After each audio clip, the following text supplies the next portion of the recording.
విజయవాడలో ఉగాది ఉత్సవాలు తుమ్మలపల్లి కళాక్షేత్రంలో వేడుకలు పాల్గొన్న సీఎం చంద్రబాబు. గాంధీ భవన్లో పండుగ శోభ భక్తి శ్రద్ధలతో ఉగాది వేడుకలు ఉగాది పంచాంగం విన్న నేతలు. తెలంగాణ భవన్లో ఉగాది వేడుకలు పంచాంగ శ్రవణానికి హాజరైన కేటీఆర్ వేద పండితుల ఆశీర్వచనం. బీజేపీ కార్యాలయంలో ఉగాది వేడుకలు పాల్గొన్న పార్టీ రాష్ట్ర అధ్యక్షుడు కిషన్ రెడ్డి పండుగ శుభాకాంక్షలు తెలిపిన కేంద్ర మంత్రి. శ్రీశైలంలో ఉగాది వేడుకలు భారీగా హాజరైన కన్నడ భక్తులు దర్శనానికి గంటల కొద్దీ సమయం. దేదీప్యమానం కాణిపాకం దేవాలయం ఉగాది వేళ ప్రత్యేక ఏర్పాట్లు చందనం అలంకారంలో స్వామి దర్శనం. నా బిజినెస్ కి జిఎస్టీ నోటీస్ వచ్చింది. ఇప్పుడు ఏం చేయాలో అర్థం కావట్లేదు. ఇప్పుడే ఒక జిఎస్టీ ఎక్స్పర్ట్ తో మాట్లాడు. ఇప్పటికిప్పుడు జిఎస్టీ ఎక్స్పర్ట్ అంటే ఎక్కడ దొరుకుతారు? బాస్ వాలా బీ ద బాస్. ఉగాది వేడుకలు నాగ్పూర్ లో చిన్నారుల ఆటపాట నగర వీధుల్లో సంకీర్తనలు.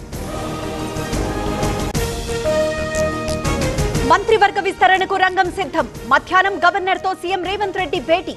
నలుగురికి చోటు దక్కే అవకాశం.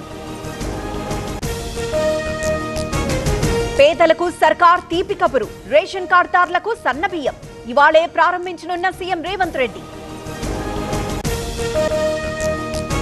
సీదిరి అప్పలరాజుపై కేసు 16 మంది అనుచరులపైన ఎఫ్ఐఆర్. కాశీబుగ్గ పిఎస్ ఎదుట నిరసన ఎఫెక్ట్. ఏపీలో సెలవుల్లోనూ రిజిస్ట్రేషన్ల శాఖ సేవలు ఇవాళ రేపు తెరిచుండనున్న ఆఫీసులు. మంచి రోజులు కావడంతో లావాదేవీలకు ఛాన్స్. తిరుపతిలో చిరుత కలకలం. ఎస్పీ యూనివర్సిటీ సమీపంలో సంచారం. అక్కడి నుంచి తరిమేసిన అటవీ సిబ్బంది. ఎస్ఎల్బీసీలో కొనసాగుతున్న రెస్క్యూ. ఆటంకాల్ని దాటుకుంటూ ముందడుగు. 6గురి ఆచూకీ కోసం ముమ్మర తవ్వకాలు. మెట్రో ప్రయాణికులకు గుడ్ న్యూస్. రైళ్ల సమయం మరింత పొడిగింపు. రాత్రి 11:45 వరకు సర్వీసులు. మరింత ముదిరిన ఎండలు. తెలుగు రాష్ట్రాల్లో భానుడి భగభగలు.